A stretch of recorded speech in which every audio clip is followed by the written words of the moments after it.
Ang tagalupa na viral ang mukha. Bip, bip, bip, bip, bip. Bumibip, bip, bip, bip, bip, bip, bip, bip, bip, bip, bip, bip na ba? Ang lahat. Martian.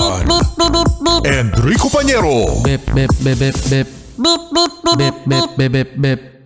Bip, bip, bip, bip, bip.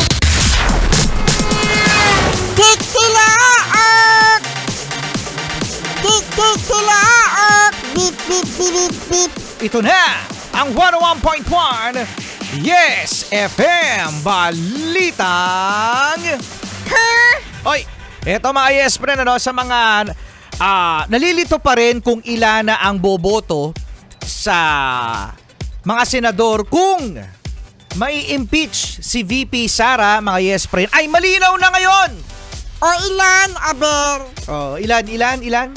Ilan ba ang mga senador na dapat ay bumoto para ma-impeach si VP Sara? O ito, malinaw mga Yes friend, dahil sinabi ng presiding officer na si Senador Francis Escudero na Ilan? 16. Okay, so 16. So wala na ang mga magkasabi nyo na hindi! Kung sino lang yung yung nandito. Kung sino lang yung nandito, dapat sila lang ang boboto. Oo nga, sila lang yung boboto. Pero mga Yes friend, kahit wala na, hindi naman wala na. Kahit hindi nakaka-attend. Ayun na. Kaya hindi nakaka-attend sina Senador Bato, Senador Jinggoy, at ang pinaka-recent mga Yes friend na umalis na, sa Senado ay si Senador Marcoleta. Ayo, kahapon, di ba? Pero hindi naman tayo na sorpresa, mga Yes friend, na nangyari kay Senador Marcoleta. Na-expect yun na rin yan. Dahil ang sabi niya, ano sabi ni Senador Marcoleta, Marcian? Sinabi ni Senador Marcoleta na handa akong makulong.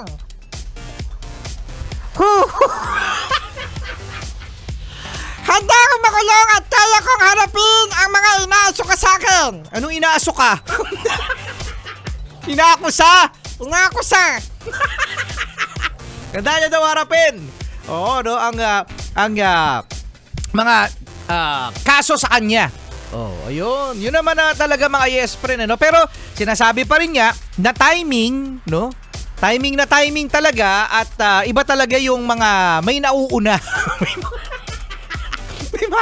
Sino kaya susunod? Sino ang pinakamaingay? Sino ang pinakamaingay? O yun, siguro kung sino ang mga pinakamaingay, siya yung isusunod. O yun. So, ito mga Yes pa, mahalaga pa rin 16. So kung titignan natin ang mga bumoto kay Senador Chis Escudero bilang presiding officer ay 12. Okay, importante to mga Yes friend kasi ngayon personalan Ano naman to, Let's be honest, wala pa rin tayong sugar coating dito. Let's be honest na ang may mga bubog kay VP Sara, syempre, i-impeach na nila yan. O sino-sino ba ang may mga bubog? O syempre, unahin na natin dyan si Sino sa palagay mo, Marcian, sino? O, observation lang to, ha? Marcian, sino? Nangunguna dyan! Si. Syempre, nangunguna! Sino nga? Si Senadora Uy, Senadora! Risa Ontiveros. Oo, di ba? May bubog May bubog yung dalawa na yan. Nagkakasagutan, yan, mga nagharap, di ba? Panay patutsyada. Yan, may mga bubog na alam na natin mga Yes friend na sa totoo lang, impeach na. Walang sugar coating to sa observation lang namin mga Yes friend. Siyempre yung 12, Senador Bam Aquino, Senador JV Ejercito, Senador Sherwin, Senador Gatchalian, Senador Risa Ontiveros, Senador Lito Lapid, Senador Panfilo Lacson, Senador Francis Panghilinan, Senador Vicente Soto III, Senador Erwin Tulfo, Senador Rafi Tulfo, Senador Joel Villanueva, Senador Juan Miguel Zubiri. Ayan, sila yung nasa 12 na bumoto na alam naman natin na nasa majority.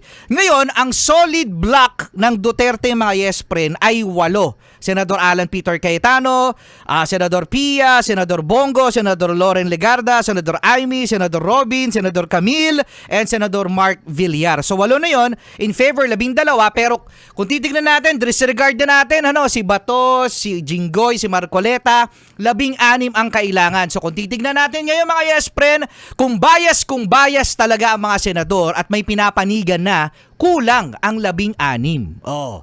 Depende na lang mga yes friend kung may Babaliktad! napaka-unpredictable para rin mga yes friend, pero ayan ang bilang na na-assume natin na mangyayari dito sa botohan kung may impeach si VP Sara. So sa palagay nyo mga yes friend, sino-sino pa ang may bubog kay VP Sara? Alam na natin yan kung anong boto nila. Alam na, no? Charlie Kit Morning! Gawin ko para